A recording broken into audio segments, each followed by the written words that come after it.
Hello students, आज हम chapter third start कर रहे हैं। चैप्टर थर्ड का नाम है pair of linear equation in two variable. क्या नाम है? Pair of linear equation in two variable. Linear equation of two variable हमने नाइन्थ क्लास में किया हुआ है। मैंने आपको नाइन्थ क्लास में आपने किया हुआ है linear equation in two variable क्या होती हैं। ऐसी कोई भी इक्वेशन जो इस फॉर्मेट में हो, 2x plus 3y equal to 5, ये हमारे पास लीनियर इक्वेशन है। लीनियर इक्वेशन उनको कहते हैं जिसके अंदर x की जो हाईएस्ट पावर है 1 और y की हाईएस्ट पावर 1, उसको हम लीनियर इक्वेशन कहते हैं। लीनियर इक्वेशन को हम रैखिक समीकरण भी कहते हैं।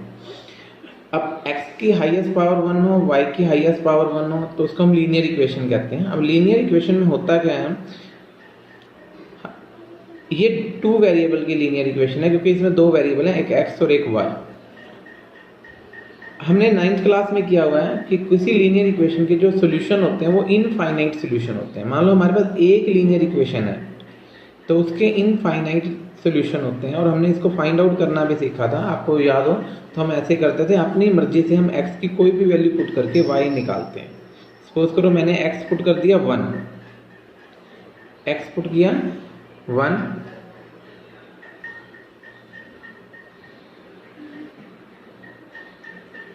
सपोज करो हमने x की वैल्यू 1 पुट कर दी। x की 1 वैल्यू पुट करने पर हमें y का कोई ना कोई आंसर आएगा। सपोज करो मैंने x रख दिया 1, तो यहाँ पे मैं 1 पुट करूँगा तो 2 1 जा 2 प्लस 3y इक्वल टू 5। अब ये 2 इधर जाएगा तो 3y equal to 5 minus 2, 3y equal to 3, y equal to 3/3 1। तो हमारे पास x1 पुट करने पर y की वैल्यू भी 1 आ गई। सिमिलर वे से यदि मैं x की वैल्यू 0 पुट कर देता हूँ, x की वैल्यू 0 पुट कर y की वैल्यू 0 पुट कर देते हैं, तो y यदि मैंने 0 पुट कर दिया तो 2x plus 3 into 0 equal to 5, तो 2x इक्वल टू 5। और मैं x निकालना चाहूँ तो x हो जाएगा 5/2। अब y 0 पुट करने पर x की वैल्यू 2.5 आ गई। y 0 पुट करा, x की वैल्यू 2.5 आई। इस तरह से हम डिफरेंट वैल्यू ऑफ x पर डिफरेंट वैल्यू ऑफ y निकल सकते हैं, तो हम इसलिए इसको बोलते हैं हम इनफाइनाइट सॉल्यूशन होते हैं। इस तरह से हम डिफरेंट वैल्यू ऑफ x रखकर डिफरेंट वैल्यू ऑफ हमारी y निकल सकते हैं, या डिफरेंट वैल्यू ऑफ y रखकर हमारी डिफरेंट वैल्यू ऑफ x निकल सकते हैं। तो हम इसलिए अब कुछ भी रख सकते हैं, जैसे मैंने 1 और 0 रखा, 2 रख देते, 3 रख देते, कुछ ना कुछ आंसर आते रहते हैं। तो इसलिए हम बोलते हैं कि इनफाइनाइट सॉल्यूशन होते हैं। लेकिन आज हमने जो करना है वो करना है pair of linear equation in two variable. Pair of linear equation in two variable का मतलब है कि हमने आज दो लीनियर इक्वेशन एक साथ स्टडी करनी है। दो लीनियर इक्वेशन हम 9th क्लास में जो स्टडी करते थे वो 1 लीनियर इक्वेशन थी, मतलब एक बारी में एक को स्टडी करते थे। अब जो हम स्टडी करने जा रहे हैं एक साथ हम 2 लीनियर इक्वेशन स्टडी करते हैं। 2 लीनियर इक्वेशन हमने ले लिए, उसको सोल्यूशन कैसे निकालते हैं, सोल्यूशन ऑफ लीनियर इक्वेशन। हमारे पास लीनियर इक्वेशन के जो सोल्यूशन होते हैं वो 2 टाइप के होते हैं। 2 टाइप के लीनियर इक्वेशन के सोल्यूशन है। जैसे मान लो मेरे पास ये 2 इक्वेशन है, a1x plus b1y equal to c1, a2x plus b2y equal to c2। ये दोनों लीनियर इक्वेशन है। इसके अंदर x की हाईएस्ट पावर दोनों की और y की हाईएस्ट पावर 1 1 है। x और y की हाईएस्ट पावर 1 हो तो लीनियर इक्वेशन होता है। अब इसके अंदर 2 तरह के सोल्यूशन होते हैं हमारे पास। एक को बोलते हैं कंसिस्टेंट सोल्यूशन। क्या बोलते हैं?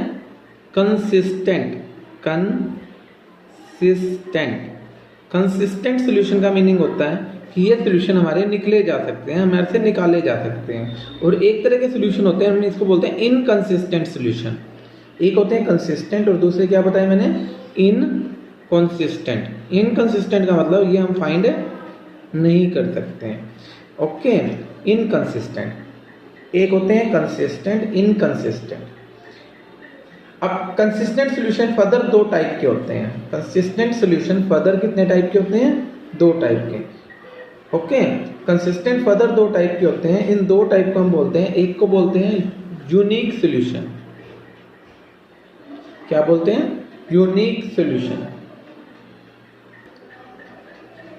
फर्दर होते हैं ये यूनिक सॉल्यूशन। यूनिक सॉल्यूशन क्या होते हैं? यूनिक सॉल्यूशन वो सॉल्यूशन होते हैं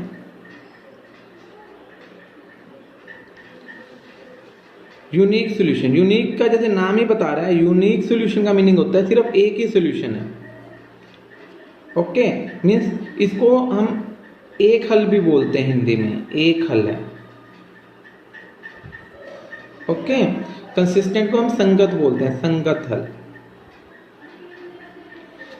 एक होता है, अब यूनिक सॉल्यूशन हमें पता कैसे चलेगा? ये जो मैंने आपको दो इक्वेशन निकाली हैं, इनके x के कोफिशिएंट का रेशो और y के कोफिशिएंट का रेशो यदि इक्वल नहीं है तो हम उसको बोलते हैं यूनिक सॉल्यूशन है।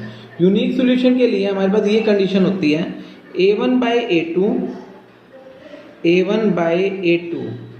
Not equal b1/b2, a1/a2 b1/b2 के इक्वल नहीं होता। और यदि इनका मैं ग्राफ बनाता हूं तो जो ग्राफ आता है वो इंटरसेक्टिंग लाइंस आती है, इंटरसेक्टिंग लाइंस।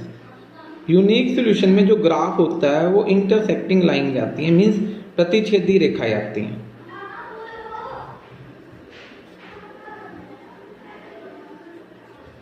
ओके, ऐसे ही कंसिस्टेंट का दूसरा फॉर्म होता है हमारे पास। कंसिस्टेंट दो टाइप के होते हैं, दूसरा होता है infinite solution. Infinite solution, infinite solution को हम अनेक हल भी कहते हैं, ये भी संगत का ही पार्ट है। अब इनफाइनाइट कब होता है? जब a1/a2 b1/b2 एंड c1/c2 तीनों आपस में इक्वल हो। इस केस में जो ग्राफ आता है वो एक लाइन के ऊपर ही दूसरी लाइन आती है, ऐसे इसमें कटती हुई लाइन आती है, इसमें एक के ऊपर दूसरी लाइन आती है। इसको हम बोलते हैं को इंसिडेंट लाइन। क्या बोलते हैं? को इंसिडेंट लाइन। तीसरा होता है इनकंसिस्टेंट सॉल्यूशन। इनकंसिस्टेंट का मतलब हम फाइंड नहीं कर सकते, इनकंसिस्टेंट का मतलब हमने फाइंड नहीं कर सकते, मीन्स असंगत हल भी बोलते हैं इसको। क्या बोलते हैं? असंगत हल।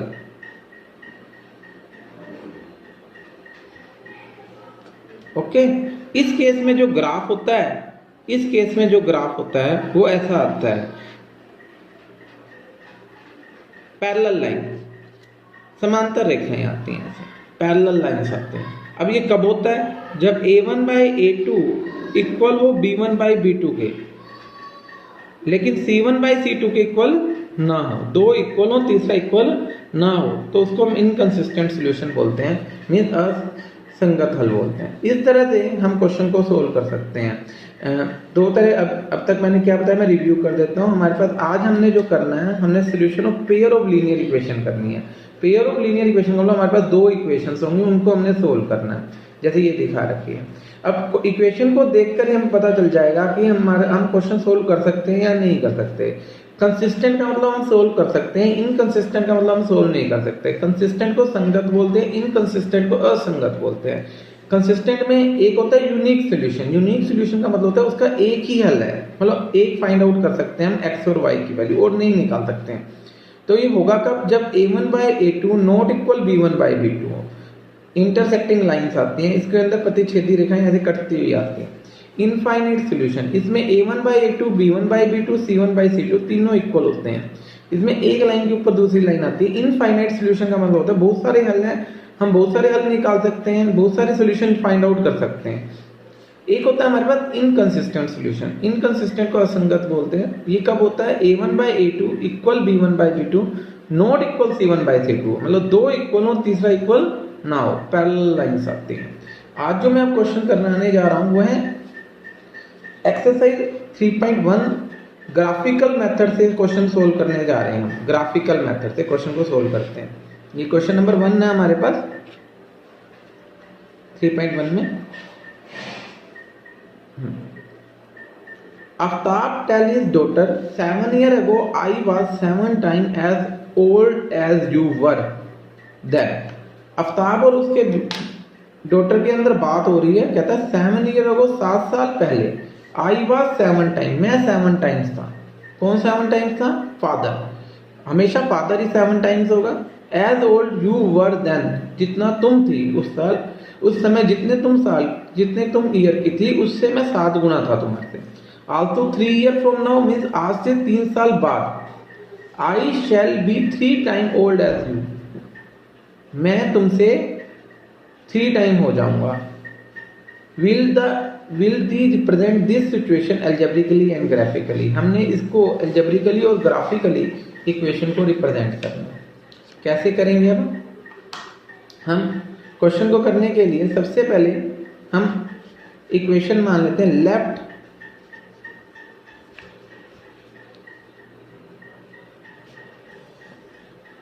आफ्ताब प्रेजेंट एज, आफ्ताब की प्रेजेंट एज में x मान लेता हूं।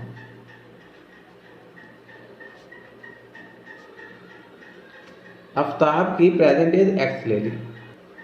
ऐसे ही डॉटर प्रेजेंट एज, डॉटर की प्रेजेंट एज y ले ली। आफ्ताब की x ले ली, डॉटर की y ले ली।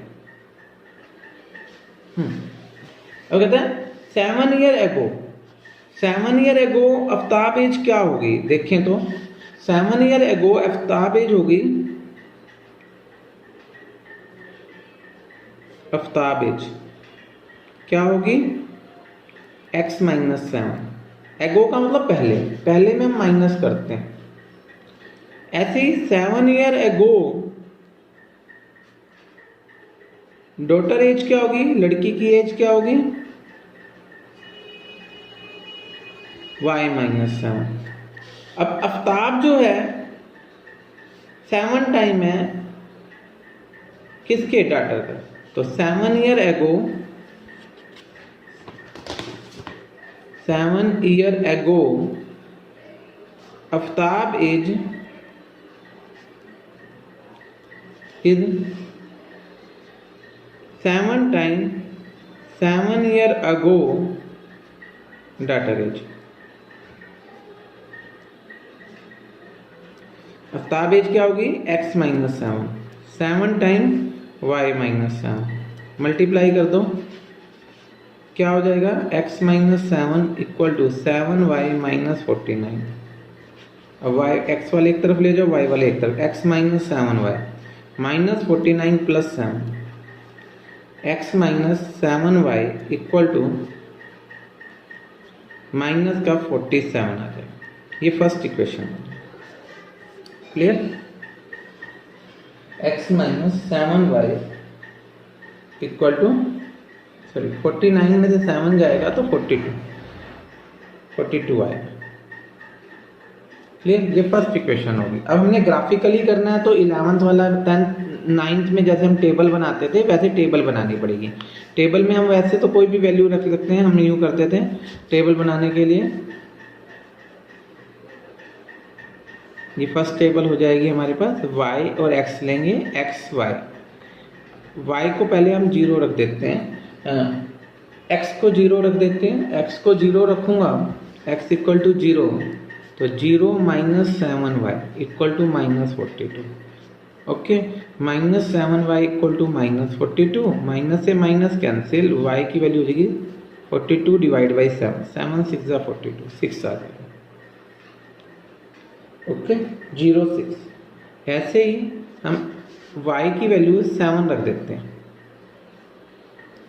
y 7 रखूँगा या x 7 रख दो या y 7, तो x माइनस 7 7 जा 7 इंटू 7 माइनस 42, 7 7 जा 49 माइनस 42 प्लस 49, ये वापिस 7 आ गया, तो y 7 रखने पर x 7 आ गया। ये हमारी टेबल होगी, x 0 पर y 6, x 7 पर y 7। इस तरह से हम टेबल फाइंड आउट कर सकते हैं।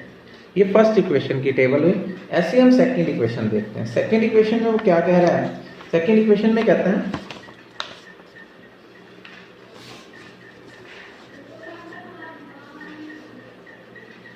आल्सो 3 ईयर फ्रॉम नाउ, 3 साल बाद, आज से 3 साल बाद, I shall be 3 time old as you were, मैं तुमसे 3 टाइम्स हो जाऊंगा। तो हम लिखेंगे after 3 year, after 3 year Aftab age, Aftab की 3 साल बाद एज कितनी हो जाएगी, x plus 3। After 3 year daughter age, 3 साल बाद डॉटर की एज y प्लस 3। अब आफ्ताब 3 टाइम्स हो जाएगा डॉटर का, तो Aftab is equal to 3 time daughter age. Aftab age means x plus 3 time daughter age means y plus 3। तो ये हो जाएगा x plus 3 equal to 3y plus 9। ये इधर ले जाओ, तो ये हो जाएगा x minus 3y equal to 9 minus 3 कितना हो जाएगा, 6। अब वही उसी वे से हमने ग्राफ बनाना है।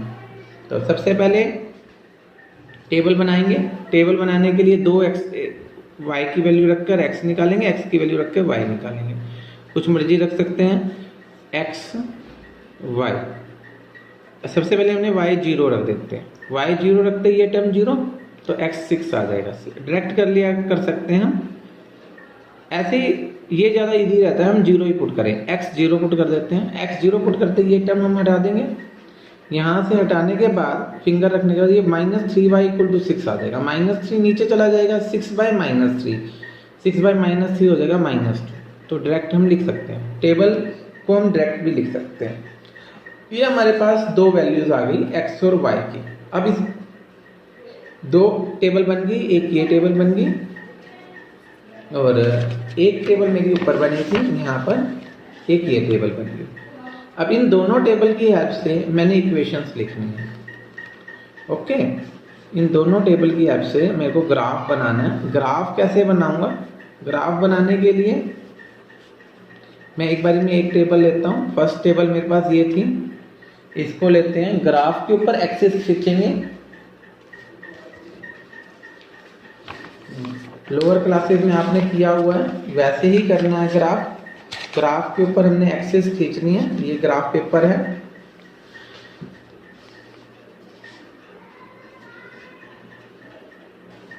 स्केल से x एक्सिस और y एक्सिस ड्रॉ करो सेंटर पे। ये सेंटर हो गया हमारे पास और आपने पेंसिल से करना है। ये y एक्सिस ले ली मैंने, ये y एक्सिस है और यहाँ पर मैंने x एक्सिस ले लेता हूँ। ओके, ये x एक्सिस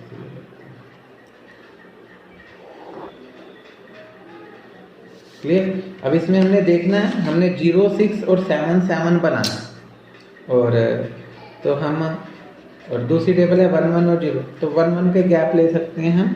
तो यहाँ पर हम कितने कितने का गैप लेते हैं, 0, 1, 2, 3, 4, 5, 6, 7 और यहाँ से आएगा -1, -2। ये एक्स एक्सिस होती है जो नीचे हम लेते हैं बेस। इधर लिख दो -x, इधर लिख दो +x। ओके, ये एक्स एक्सिस प्लस में, ये माइनस में लगा दो। ऐसे ही y एक्सिस ले लो, y एक्सिस में ये 1, ये 2, ये 3, 4, 5 और ये 6। यहाँ पर नीचे -1, -2, -3, -1। ऐसे यहाँ पर लिख दो, नीचे लिख दें इस जगह पर -y, ये -y है और ये +y मैंने लिख दिया ऊपर। अब मेरे पास पहली टेबल थी, मैं यहाँ पे टेबल भी ड्रॉ कर दूं, तो टेबल मेरे पास है। यहाँ पे टेबल ड्रॉ कर लिखूं तो x y, पहली टेबल मेरे पास है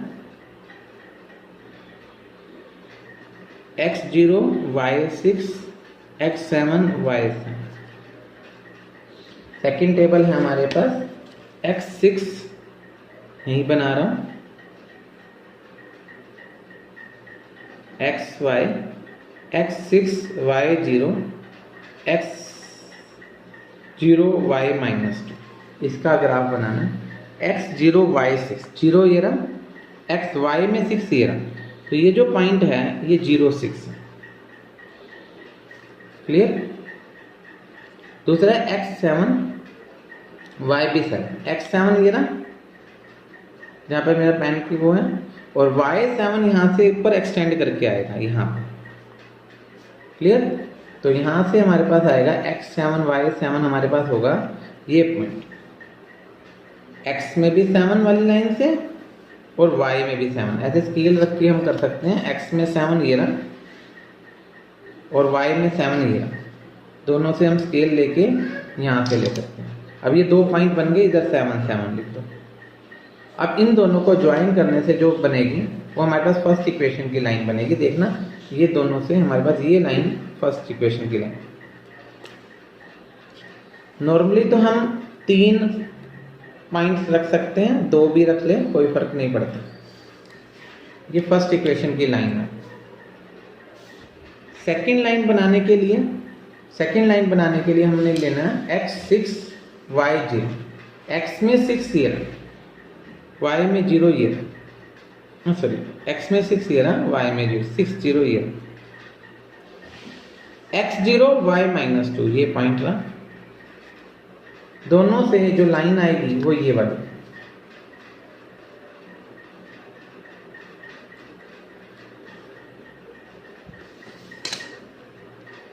ये लाइन।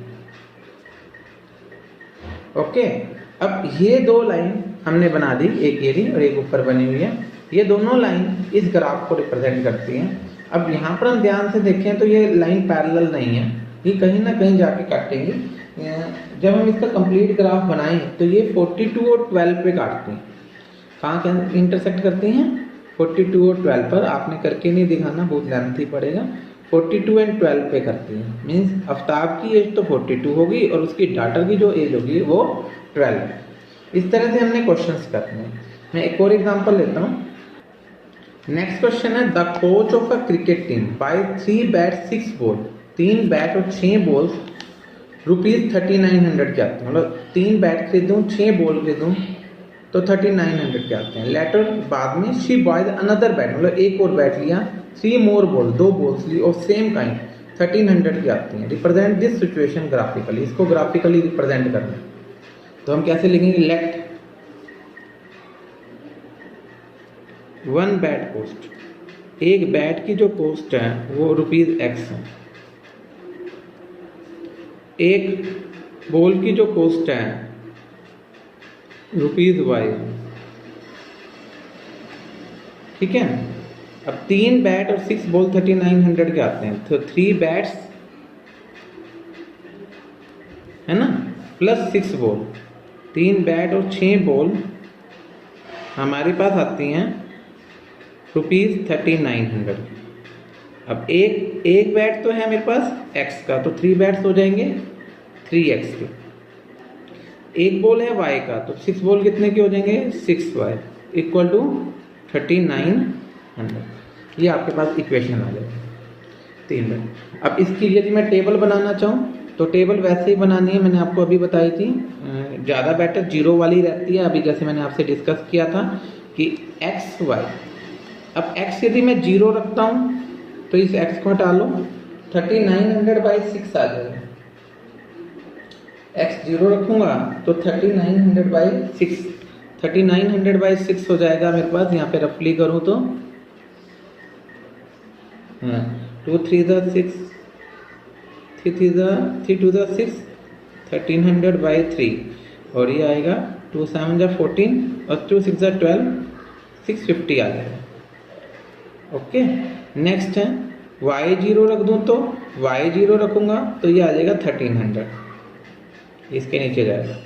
ऐसी सेकंड इक्वेशन है। सेकंड इक्वेशन कहता है शी बाय अनदर बैट, एक और बैट लिया एंड 3 मोर बॉल, और 3 बॉल ली, 1300 के आते हैं। अनदर बैट मीन्स एक बैट और 3 बॉल, 1 बैट प्लस 3 बॉल, एक बैट और 3 बॉल मिलाकर हमारे पास आते हैं, sorry 3 2, another bat and 3 more ball, sorry 3 balls हैं 1300 के आते हैं। तो अब इसको सोल्व करूंगा। 1 बैट मीन्स एक्स रुपीज का, 3 बॉल, एक बॉल वाई की है तो 3 बॉल 3 वाई की होगी, और यहाँ पर कितना आएगा 1300। ओके, वही प्रोसेस एक्स और वाई की यदि मैं टेबल बनाऊंगा तो क्या बनेगी इस केस में, एक्स वाई, एक्स 0 रखूंगा सबसे पहले, ये 0 रखा, ये 3 नीचे चला गया, 1300/3 कितना हो जाएगा 1300/3, 1300 अपॉन में 3 हो जाएगा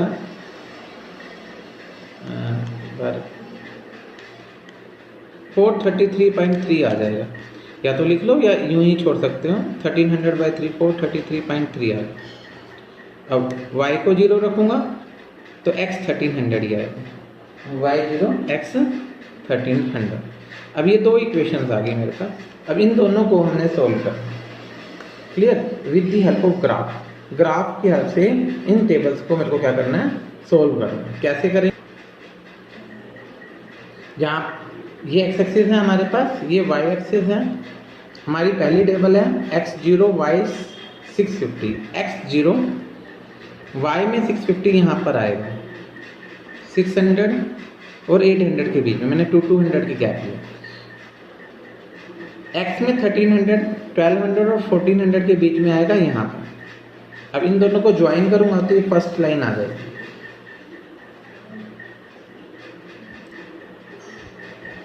यहाँ पर ड्रॉ करने के बाद इस लाइन की इक्वेशन लिख देते हैं हम, x + 2y = अब ऐसे ही सेकंड है x0 y 1300/3, 433.3 मीन्स 433.3, 400 और 600 के बीच में आएगा, ये बीच वाला 500 है, उससे नीचे तीसरे खाने में 10 के खाने, दूसरे खाने में आएगा, दूसरे और तीसरे के बीच में 433, 1300/3 ये आ जाएगा। x का 1300, y का 0 यही रहेगा, 1300, 0 सेम रहेगा पॉइंट। अब इन दोनों को ज्वाइन करूंगा तो ये दूसरा ग्राफ बन जाएगा, तो ये आपका सॉल्यूशन सेट होगा। इस तरह से हम ग्राफ से क्वेश्चन को सोल्व आउट कर सकते हैं। एक और एग्जांपल लेते हैं, सेम क्वेश्चन है, एक्सरसाइज 3.2 का फर्स्ट क्वेश्चन है, आपके पास लिखा हुआ है, 10 student of class 10th, 10 student of class 10th took part in the mathematical quiz. Mathematical quiz में इन्होंने पार्टिसिपेट किया। If the number of girls 4 more than number of boys, girls boys से 4 ज़्यादा हैं, find the number of boys and girls in the quiz. Quiz के अंदर कितने boys है गर्ल्स है ये बता। तो हम कैसे करेंगे, लेट, वही process, let number of boys, number of boys को मैं x एज्यूम कर लेता हूँ, नंबर ऑफ गर्ल्स को y एज्यूम कर लेता हूँ। तो टोटल स्टूडेंट कितने हैं, टोटल स्टूडेंट 10 है, टोटल कितने हैं 10, टोटल स्टूडेंट 10 का मीनिंग मेरे पास ये हो गया x + y = 10, ये फर्स्ट इक्वेशन है। सेकेंड इक्वेशन क्या कहता है, find the number of girls 4 more than number of boys. Girls जो है 4 ज़्यादा हैं बॉयज से, तो गर्ल्स = गर्ल्स किससे ज़्यादा है बॉयज से, कितनी ज़्यादा 4, तो गर्ल्स = बॉयज + 4, गर्ल्स का मीनिंग y, बॉयज का मीनिंग x + 4, तो y की वैल्यू x + 4, क्लियर। अब वही टेबल बनानी है, कैसे बनाएंगे, मैंने आपको एक ही वे बताया है, वैसे तो आप कोई मर्जी वैल्यू रख सकते हैं 10th क्लास में जैसे रखते थे, लेकिन बेटर यही रहता है कि आप एक बारी तो x0 रखो, तो यहाँ से x0 रखोगे तो इस इक्वेशन का y 10 आ जाएगा, y0 रखोगे x 10 आ जाएगा, ऐसे नीचे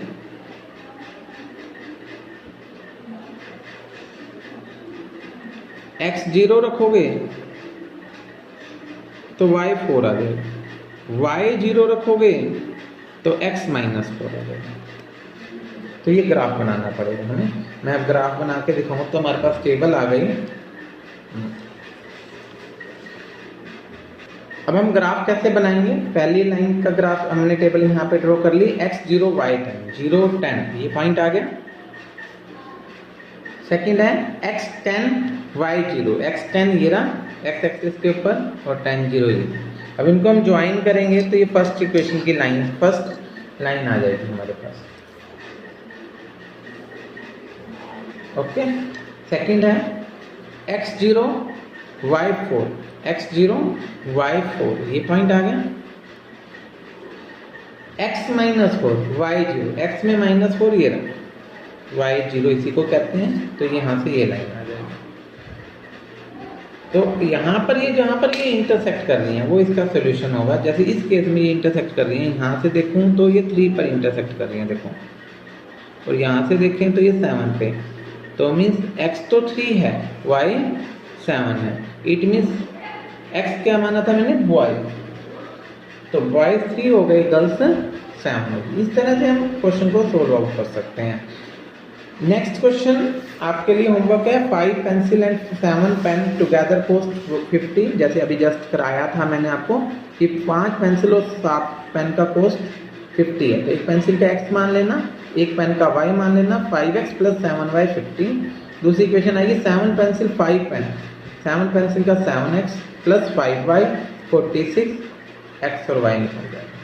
ओके, नेक्स्ट एक्सरसाइज में आपको 3.2 कल आपको होमवर्क में कंप्लीट कराऊंगा। आज यहाँ तक करना है आपने काम। कोई प्रॉब्लम हो तो मुझे डिस्कस कर लेना, मेरा नंबर आप लोगों को पता ही है, व्हाट्सएप पे भेज देना, या कोई भी प्रॉब्लम हो तो मेरा नंबर है 9255549993। ओके विकेश, प्लीज़ लाइक करना, सब्सक्राइब करना। Thanks for watching.